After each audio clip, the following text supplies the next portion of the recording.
Je vous introduis un petit peu disons l'historique de ce colloque. Donc, en novembre 2019, le département Policy de l'Institut Convergence Migration se structurait en axe à partir des travaux des chercheurs et chercheuses qui le composent. Et nous avons été plusieurs à proposer un regroupement autour de l'expression migration privilégiée. Alors, l'expression nous paraissait heuristique pour créer un espace de discussion entre donc, chercheurs et chercheuses qui travaillaient autour de migration qui se déroulerait plutôt sans entrave, pour le dire vite, et pour reprendre le titre du numéro spécial de la revue De Facto que le comité d'organisation a coordonné. Donc, très tôt dans la constitution de cet axe de travail, deux constats sont apparus. D'abord, la forte diversité des profils de migrants sur lesquels travaillaient les chercheurs et chercheuses réunis autour de cet axe. Donc, étudiants internationaux, exilés politiques, expatriés de divers statuts, mais aussi retraités héliotropistes ou encore backpackers.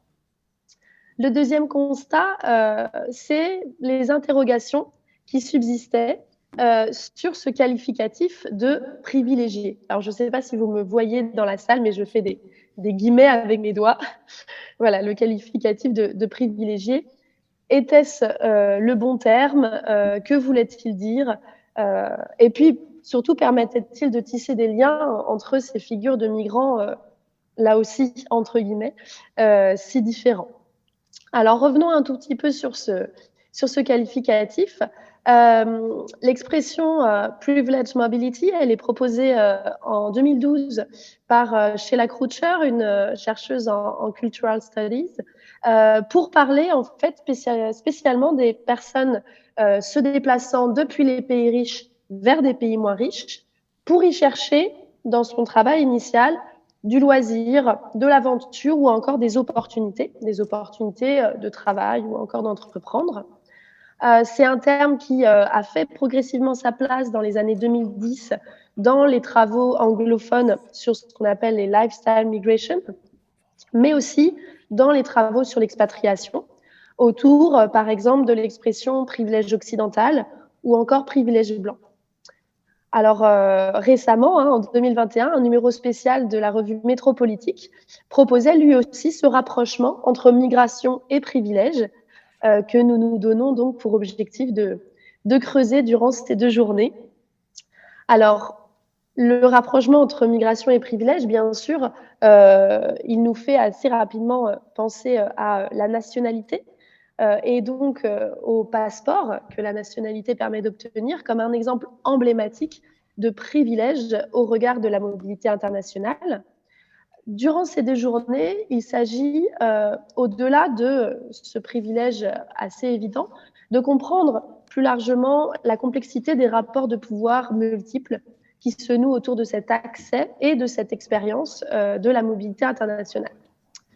Alors, tel qu'on le définit dans cet axe de travail, et on verra dans la suite de la journée comment cette définition peut éventuellement évoluer ou en tout cas, le privilège, on le définit ici comme n'existant pas en soi, comme quelque chose qui s'apprécie au regard des positions des différents groupes sociaux dans un contexte donné, d'échelle bien sûr variable, du local au global, et au regard des différentes dimensions des rapports de pouvoir, nationalité, mais aussi classe sociale, race, genre ou encore sexualité. Également, la notion de privilège, elle engage une dimension subjective, parfois complexe, et donc elle pose la question tant de la matérialité des rapports sociaux que de leur perception. La migration internationale offre finalement une entrée empirique particulièrement riche pour aborder la notion de privilège, justement parce qu'elle consiste en un changement de référentiel, un changement de contexte qui fait varier la position de ceux et celles qui se déplacent. Alors, néanmoins, même si le contexte de migration offre un point d'observation sur la notion de privilège assez intéressant.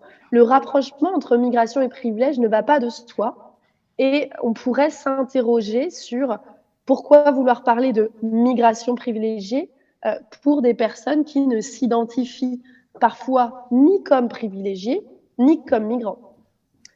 Pourquoi faire vouloir rentrer absolument ces groupes mobiles dans les études migratoires? Donc la question reste ouverte en introduction de ces 2 journées, mais on peut voir 2 pistes se dessiner. D'une part, réfléchir à ce qui différencie ces migrations privilégiées des autres migrations, mais aussi ce qui les rapproche. Et d'un côté, on peut voilà, se dire que regarder la liberté de circulation depuis ses bénéficiaires, c'est une autre manière de comprendre les inégalités de mobilité à l'échelle internationale, en identifiant les rapports de pouvoir qui discriminent les expériences de mobilité des uns et des autres. Et d'un autre côté, penser ces migrations privilégiées, ces migrants privilégiés comme des migrants, c'est peut-être aussi appréhender des imaginaires, des pratiques qu'ont en commun celles et ceux qui, à un moment de leur vie, plus ou moins facilement, se lancent dans la confrontation à l'ailleurs et à l'altérité. Donc voilà, alors je vois les gens s'agiter devant mon écran, donc je ne sais pas si vous me voyez, je ne crois pas pour la salle. J'espère que vous m'entendez bien en tout cas. D'accord. Donc voilà, ce colloque des migrations internationales privilégiées avec un point d'interrogation, on y tenait à ce point d'interrogation, hein. Il vise vraiment là sur 2 jours à questionner la pertinence de cette catégorie. Et on espère qu'il représentera un point de départ pour peut-être l'émergence voilà, d'un nouveau micro-champ au sein des études migratoires pour faire converger différentes recherches qui sont issues de champs d'études et de disciplines assez différentes et pour nourrir un agenda de travail au cours des années à venir. Voilà. Merci beaucoup, Brenda, pour ce début d'introduction. Les cartes sont arrivées. J'en profite pour dire bonjour à tous les gens qui sont sur YouTube et qui nous rejoignent. On est vraiment ravis que vous puissiez nous voir à distance. Donc, très rapidement, on a tenu à faire un point sur qui a candidaté et qui a été retenu. Et je vais vous présenter très rapidement la répartition des propositions reçues et des propositions acceptées par la localisation du laboratoire, la spécialité des chercheuses et chercheurs et leur statut administratif. Donc, on a eu 63 propositions, donc beaucoup plus que ce qu'on attendait. Et comme vous pouvez le voir sur la carte, de 20 pays différents. Mais la moitié, il faut le noter quand même, proviennent de France. Ce qui ne nous a pas forcément étonné puisque l'appel était en français et l'appel était fait par des chercheuses et des chercheurs installés en France et 6 sur 7 étaient français. La langue a joué un rôle indéniable et on peut le voir que pour les pays représentés, tous ceux dont on a eu plus d'une contribution sont des pays francophones, Belgique, Canada, Cameroun, Côte d'Ivoire, Sénégal et Suisse, ou émanent d'universités proches de la francophonie, la Sorbonne Abu Dhabi. Une seule proposition était rédigée en anglais. Je peux passer à la slide après. Sur la deuxième carte, qui représente les propositions acceptées, on peut voir qu'il y a un resserrement des pays représentés, avec la France d'autant plus représentée qu'avant, et seuls la Belgique et le Canada qui sont encore représentés avec plus d'une contribution, avec l'université Sorbonne Abu Dhabi. En échangeant là-dessus, on a essayé de réfléchir quand même à ce que ça pouvait vouloir dire sur la thématique migration privilégiée. Et même s'il faudrait approfondir les recherches, on a abouti à la conclusion préliminaire que la sélection, bien que conduite à l'aveugle, entraînait systématiquement un meilleur classement des propositions françaises par rapport aux propositions, par exemple, d'Afrique de l'Ouest. Bon, il faudrait approfondir l'analyse, mais on en a conclu que c'était une preuve supplémentaire de la dimension nationale et régionale de la circulation des méthodes de recherche, des paradigmes et des formats de proposition. En France, par ville, on voit qu'il y a une surreprésentation de Paris et dans une moindre mesure de Marseille, qui n'est pas forcément étonnante. Et par rapport aux disciplines, on se rend compte qu'on a une surreprésentation de la sociologie, de la géographie pour un quart des propositions, puis viennent la science politique et l'anthropologie, qui sont les disciplines dans lesquelles nous, comité d'organisation, pas forcément étonnant non plus. On voit ce qui est intéressant par contre, c'est qu'il y a un certain nombre d'ancrages transdisciplinaires, les études migratoires par exemple, migration, société et développement, et pluridisciplinaires, histoire politique et relations internationales, sociologie et démographie, et même des études aérales représentées par les études asiatiques.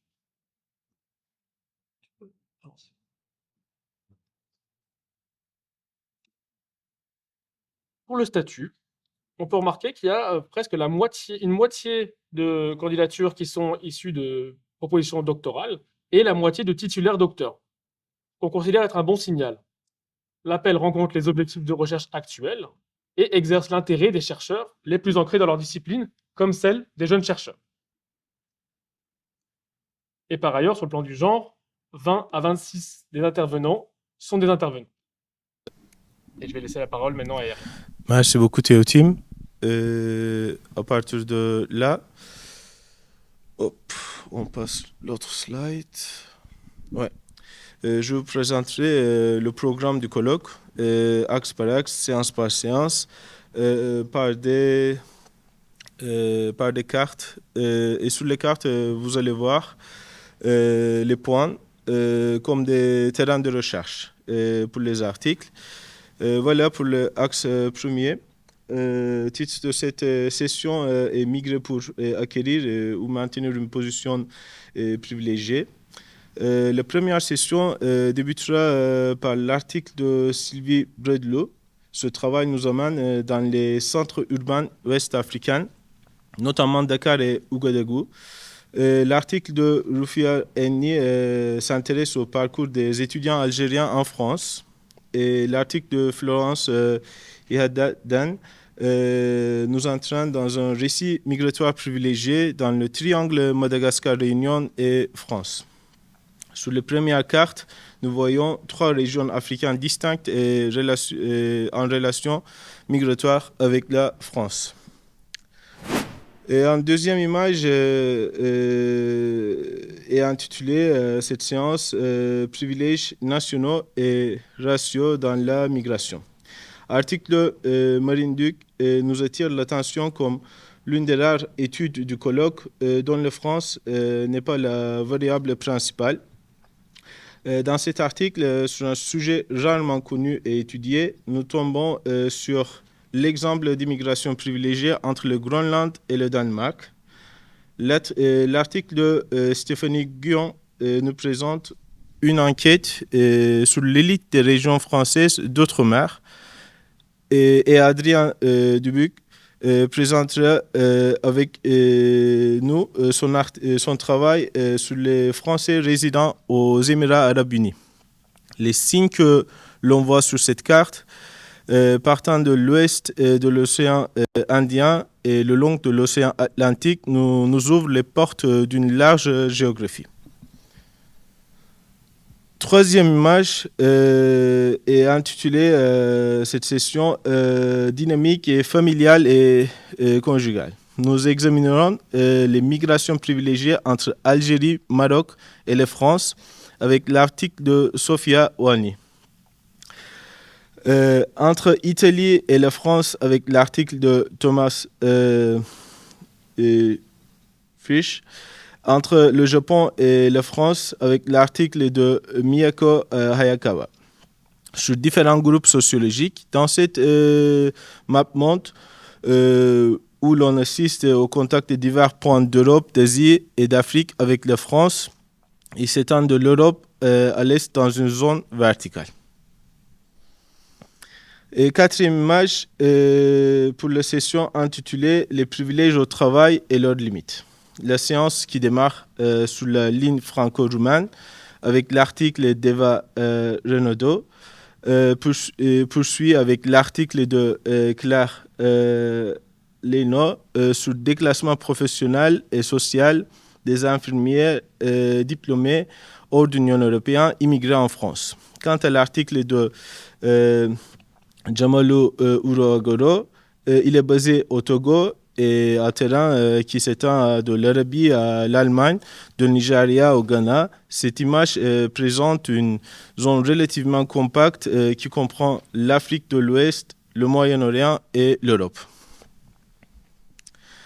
Cinquième image, c'est pour la séance intitulée Dimension postcoloniale de l'installation en territoire étranger. L'article de Chevonneau nous amène en Israël et en Palestine.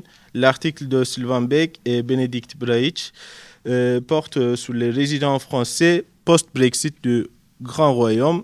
Et l'article de Clémentine Légué est sur la ligne Mayotte-France. Comme on le voit dans la plupart des articles, on voit que 3 régions sont évoquées dans les relations avec la France. Considérant les terrains de recherche, nous rencontrons une perspective horizontale sur la carte. 6e image pour la session intitulée Migration entre Européens. L'article de Camille Ochedez et Christophe Imbert porte sur les lifestyle farmers. Dans cette étude, le terrain de recherche est le sud de la France. L'article de Martina Vignoli porte sur les immigrés dans la restauration italienne à Paris. Et l'article d'Élodie Huth aborde les parcours des immigrés turcs, grecs, italiens en Belgique. Ce terrain nous amène à une carte classique de l'Europe. En 7e image, nous voyons la session intitulée Politique de l'exil. La carte de la session sur la politique de l'exil présente une carte agrandie de l'Europe vers le Moyen-Orient. Dans cette session, Lucille Lérite nous présente des extraits d'histoire de 2 immigrés irakiens, arabes et yézidis.